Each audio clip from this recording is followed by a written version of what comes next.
Welcome to the Necronama.com, where we're spending all of October looking at 31 episodes of the Simpsons Treehouse of Horror. Today, we're looking at Treehouse 23 from October 7th, 2012.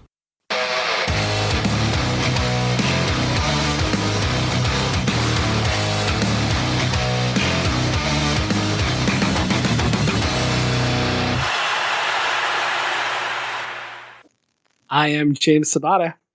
I'm John Guillory. And I'm Thomas Brungardt. And every single time I think, I wonder what they would do if I say, I'm Thomas Brungardt. Was it supposed to be like Spartacus?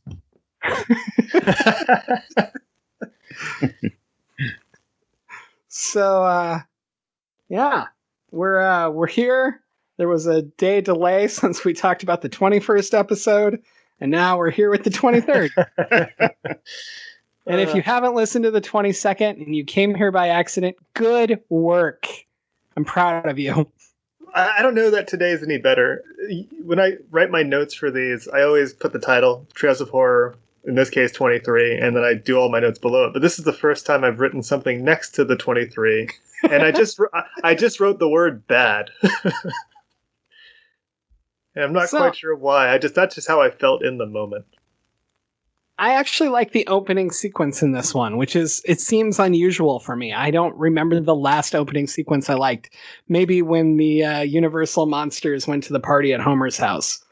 But outside of that, there aren't very many openings that I've enjoyed. And I liked this one. And I kind of wonder if it's because I just saw Apocalypto for the first time in June. So maybe it was still fresh enough that I enjoyed this. I don't know, but I liked this opening. We have the whole Mayan civilization thing going on, and Homer's supposed to get killed, and they convince Moe that he's going to get laid, and they put a bag over his head, and they send him out to get his head cut off instead. And it bounces down the stairs, and I don't know, I just thought that was kind of fun. So, and we get George Washington head kissing Abraham Lincoln's head on Mount Rushmore. How can we not like that? Well, you get Mr. Pennyface. I just like when they get into this whole idea of ending the world. It's like, oh, and Homer and Marge go through the calendar and figure out what day it is. But anyway, when they're discussing the world ending in 2012, it'll be Obama's fault. And I just thought about all the shit that was going on, because this was a 2012 episode. All the shit that was going on, and people were blaming, it was the whole thanks Obama time with conservatives, where they would do all types of stupid shit and then blame it on him. And then supporters would then turn around and joke about some good shit and say, thanks Obama. Which again, my argument during the January 2009 to January 2017 is there were a lot of people who had nothing better to do than blame the black guy for whatever their problems were. They mainly liked going to have tea and wear revolutionary garb and diapers. I don't know. It's weird that they have tea for that. Yeah. So let's jump right into this one. Speaking of black, Thomas, would you like to talk about this whole... Oh, wait, no. Which one of you is taking this? I can't even remember. That's me. Oh, it is you. No, that's even better. Let's do that again. Speaking of black, there's a black hole in this one. Would you like to talk about it? Black? So you're going to blame the black hole for everything. So the first part of the episode is the greatest story ever told. Professor Frink has built or created a super collider in Springfield. They turn it on and think nothing's happening. What ends up happening is it creates a mini black hole, and as you provide things for the hole, it sucks those things in and becomes larger.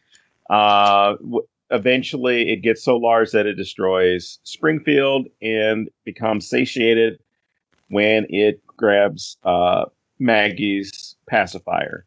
But enough about Don's love life. Oh, Jesus. Everything and anything that had been sent through the black hole itself ends up on another planet. and the aliens that are there are thankful for all the stuff that they've gotten, especially the President's Day mattress blowout sale inserts and the Zune. Which those of you who are not old enough, Zune. Holy shit, that joke's. I think that joke still works now because of the absurdity of the Zune and the idea that people. Well, one, whoever bought that, holy shit. I'm sorry. God, I had a Zune, so let's be careful. You had a Zune? I'll explain why. I had a Zune. I was working for a company. I will not say the company because what I did was borderline illegal. I was told to return a bunch of stuff. It was beyond the return date, so they were like, just keep it. And I was like, oh, well, I'll just return it again for store credit. But it was Office Depot, and for whatever reason, Office Depot had like the exclusive rights to sell the Zune, so I was like, fuck it, I'll just buy a Zune. I had an iPod too, but I will say that the Zune still works, and that iPod died years ago. Not that I'm using the Zune, but it turns on. I checked recently. Oh, okay, I have a question for you then. Yes. How does the Zune, I guess, work? Yeah, and I mean, as far as, not necessarily the mechanics, but as far as the being able to put songs, do you just directly load the songs on, or is it similar to the iStore or iTunes or whatever it was? Well, yeah, so if you took iTunes and uploaded songs on iTunes, you could download them to your iPod. It was the same idea where, like any other, I had a Creative Zen, which was a similar thing. It's just an MP3 Wait, you had a Zen and a Zune? I ran the gamut on the Zed. Damn, son. Player. God damn it. So what would happen is you would plug it in and it would have its own software and you would just drag and drop the songs you want in it. It's pretty straightforward. Okay. I didn't know if it was one of those things where Bill Gates was, I don't know, doing whatever Bill Gates does to get people to buy his stuff. Well, there was like the Microsoft vaccines. There was like the Microsoft Media Player, or Windows Media Player, which had its own store. But I think that was back when we were still all, using Napster and WinMX and LimeWire to get all of our music. Oh man, LimeWire! I have no idea what you're talking about. I never gave my computer. John had no idea you could get music from LimeWire. Oh my god.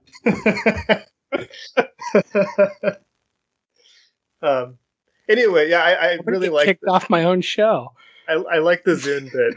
I just like that there were the Zune. I thought that was funny. Anyway, continue with the storyline.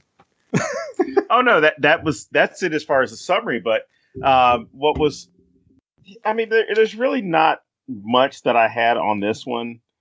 But I did love the jokes. Even with the collider, the super collider being built, and when they discovered, or at least think that it isn't working, there's that argument. It's Lenny or Carl brings up that moment of disgust and says, that money could have been used for a war. I loved that line.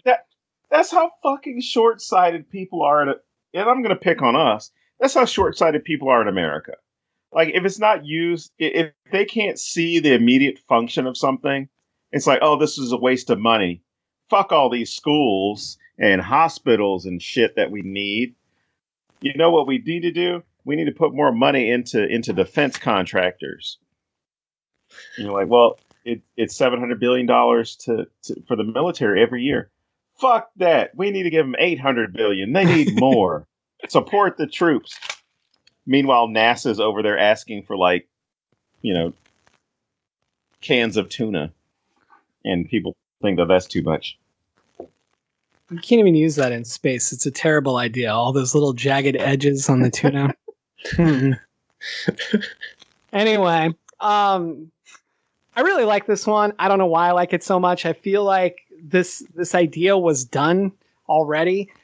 We had the first episode with Bad Dream House, where they were throwing garbage into another dimension. And that's basically what they're doing here. And then we had Homer Cubed, and the whole I'm getting sucked into a black hole kind of thing, and then he ends up in yet another dimension. And yet this one still totally worked for me, and I enjoyed it. I liked that everyone's sneaking into the basement to throw things into it. I like that it sucks in his homework, And Bart brings Krabappel there to like show her that it's real, and instead he pushes her in. I thought that was fucking great. I love the whole stupid ass conversation about the 2 stray dogs. I don't know. I love everything about this skit, and I don't know why I like it so much, but I do. Maybe kind of it's just that I watched it immediately after watching part 22. Well, anything's a palate cleanser after part 22.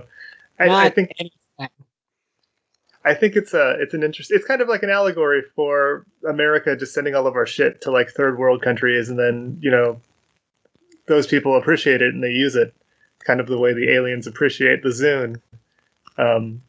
Where like you see these kids in foreign countries wearing like Charlotte Hornets shirt, and you're like, why the fuck do you have that on? They're like, oh, it's our favorite basketball team, not knowing that it's just something we set there because it's trash to us. But I think there's something there.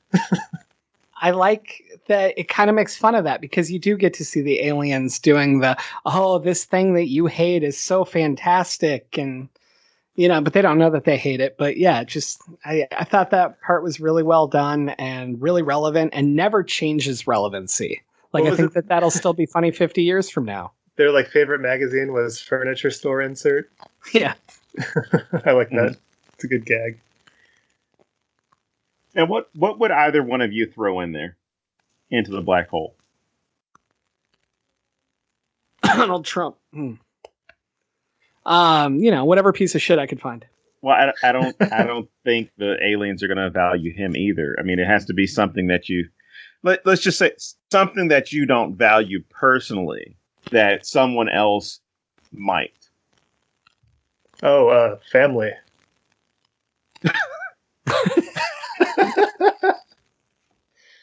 I'm just going to go ahead and piggyback off his answer and agree. There we go. What are you done? We will be family. I think I would probably do the same type of shit that everybody there was doing, like just some random stuff that I need to get rid of.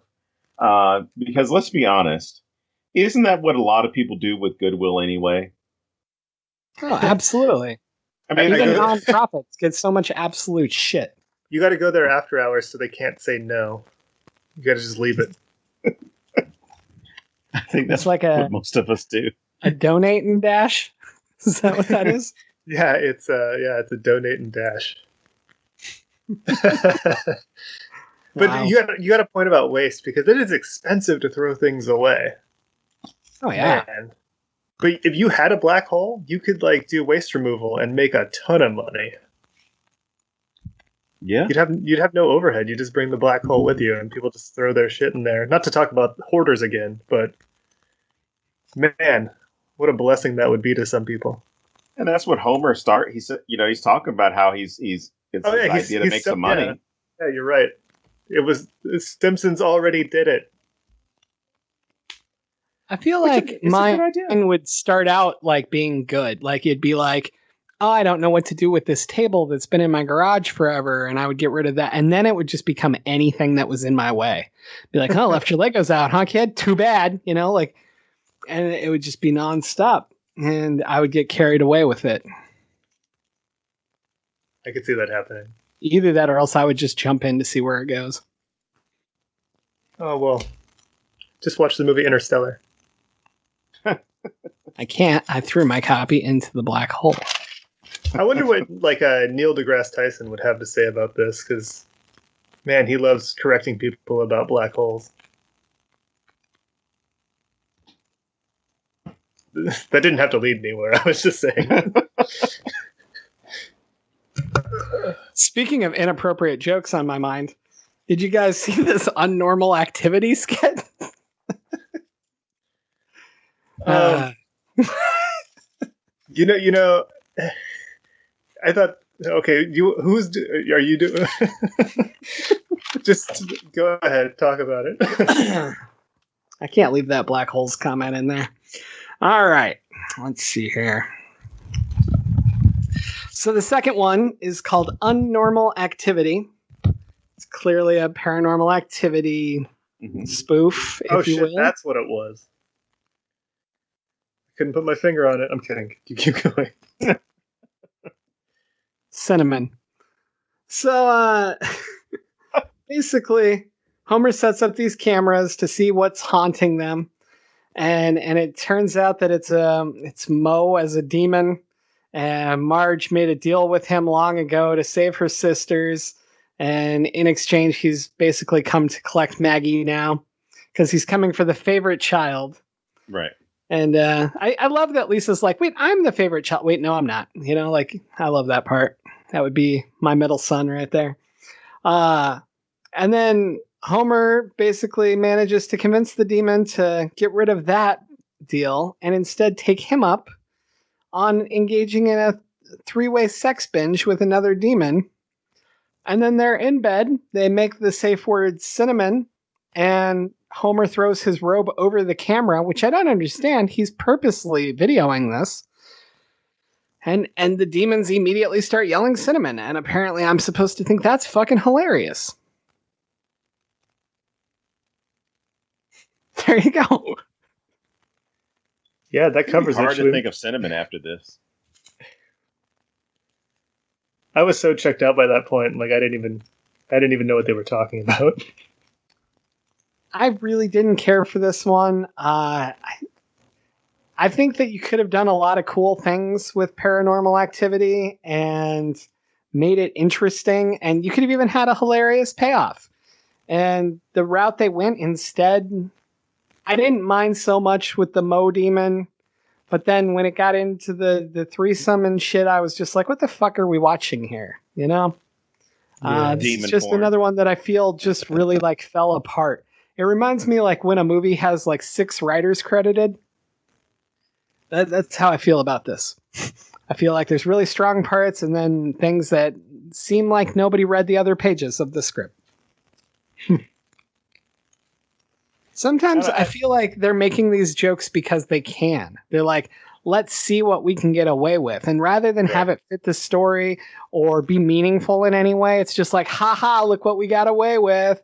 Homer's having sex with 2 demons. Like, yeah, I just feel like, to agree with both of you, I feel like there was a missed opportunity to do something else. Like, you know, the demon possessing one of them, or you know, Patty and Selma coming back, and I don't know. There could have been a bunch of different things that had taken place, but I don't know. shall we move on to the third one? Yeah, let's do that, please.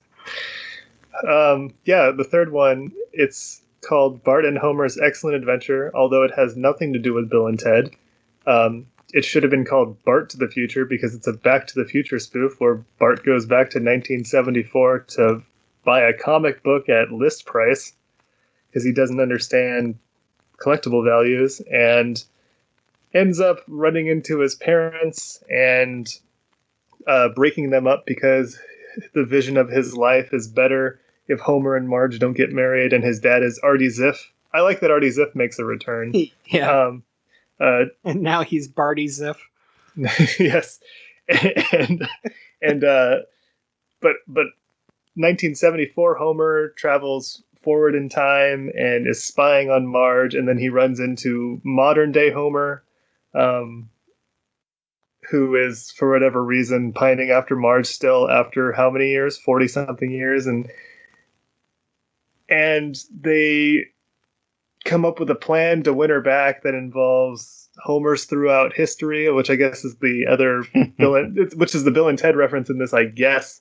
And then Marge realizes that she should have married Homer after all, and they end on a positive note. My problem with that is her only memory of Homer is the shitty experience she had when Bart breaks them up. So to have thought that she should have married that person is crazy. Right. I did enjoy. There's so many of him. I did enjoy. And they Homer. all got their ass beat. I liked Homer as like there was like a King and Kodos Homer, right? Yes, I think there was. I thought that was pretty funny. But overall, I just thought it fell flat. Like it's one thing to parody that, but I thought the execution was really just not there. Did you guys like this one? I liked the beginning of it, but then it's kind of the same thing. It just seemed like it went nowhere. This is the first time I feel like they tried to use some source material, because like you said, it's very much Back to the Future. And I mean, they even go so far as to like put Homer in a tree to look at Marge, like, you know, George McFly's in a tree looking at Lorraine. But I feel like that's still late. As much as I want to give them a little bit of credit, it's like, who the fuck hasn't seen that movie that would have been writing the show? You know, so they had something to go off of that they would have known. But I do feel if you're going to name it this, there should be way more Bill and Ted stuff in it, or at least a couple more throws to it. Overall, it's okay, but I feel like what's the episode called where Artie Ziff is first introduced? It's like The Way We Was, or The Way... Yeah, The Way We Was. Anyway, that episode is so fucking good. And then I feel like this would actually sort of ruin it. And so it was almost disappointing to me, because I was like, you reminded me of a way better episode. That seems like a really bad idea. So, I don't know. Overall, it's okay. It was enjoyable, but not something I want to see a lot again.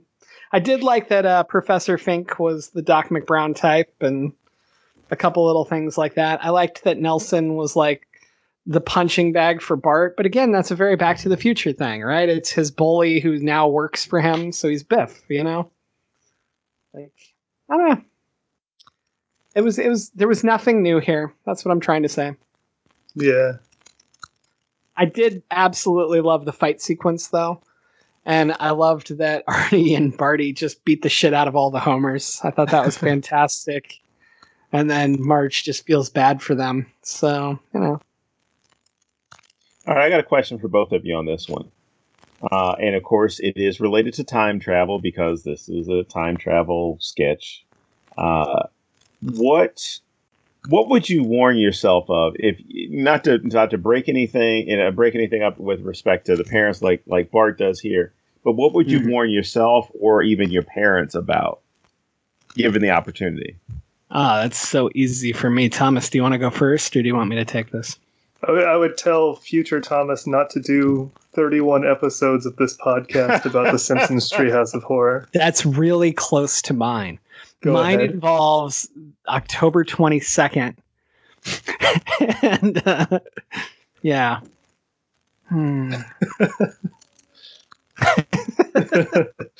It's a forgotten day. So no, what would I really do? Let's see. I don't feel like, I feel like I know myself well enough that it wouldn't matter what I do. I wouldn't follow it. I'd be like, who's that crazy asshole, right? Like, I could literally be like, this is me from the future. And I'd be like, ah, shit, I got to kill myself. And so I don't know. I don't feel like anything would work. So, and as much as I want to be like, oh, I would tell him to buy this stock or whatever, he doesn't know how to buy stock. He's not going to do it. And he's not going to remember what the fuck it was. Because if I said buy stock in Facebook, he's going to be like, what the fuck is that? And then he's not going to remember when it's time, and he's not going to know how. So it makes any fucking sense. So I guess I would just like, I'd probably just like go back, and like there'd be like some one girl that I desperately want to stay away from, and I would like just fuck up his night so that he couldn't show up for the date. Okay. Well, Don, before you give your answer, I also have another follow-up question of what would past you ask current you about? God damn it! That was going to be my next question. Okay, well, go ahead. Well, yeah, I guess it's a variation of that. Past me asking me about. Holy you got to answer the first question and then add to it. I know. I gotta do both. Give me a second on the second question. But as far as what I would warn myself about, I would probably warn myself or advise myself to just not give a shit. Stop worrying about what other people are doing and thinking. Because it took me until I was 30 to actually get that lesson.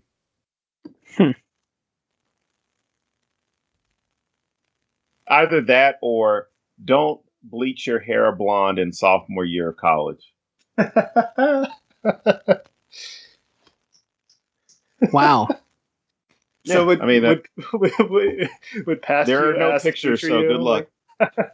like, would your question from past you be like, oh, do I look good as a blonde? Past me would probably ask a question about like what I'm doing with my life. And it would be something like, "Hey, what are you doing for?" It's like, "Oh, I teach history at this university. I'm doing my doctorate right now." And then past me would probably walk up to my English teacher and say, "Go fuck yourself. You told me not to take AP history because there was too much reading, and this motherfucker just told me he's me from the future, and he's actually teaching history." And then the teacher would be like, "See, this is why I don't think you're smart." Yeah, but anyway, she probably died after that year anyway. Wow. So. When you say No, probably, you mean because you have an alibi? No, I mean, she was pretty old and pretty racist. So I have no qualms about talking about her being a dead person. I think past me would ask me something really fucking stupid. Like just horribly stupid. Like who's going to win such and such game? No, because you can bet on that. I'm saying fucking stupid. Like, do we ever get floating toilet seats? Something that would not matter and wouldn't make any fucking sense. And then he would think he was hilarious. And me now, I'd be like, I remember that joke. That was good. I think mine would be the same. It would be like younger me asking future me if they ever made like a City Slickers 3. And then me being like, nope. Still waiting. This concludes another episode of the Necronomicon with Jim Savada, Don Hillary, and Thomas Sexbot Brungardt.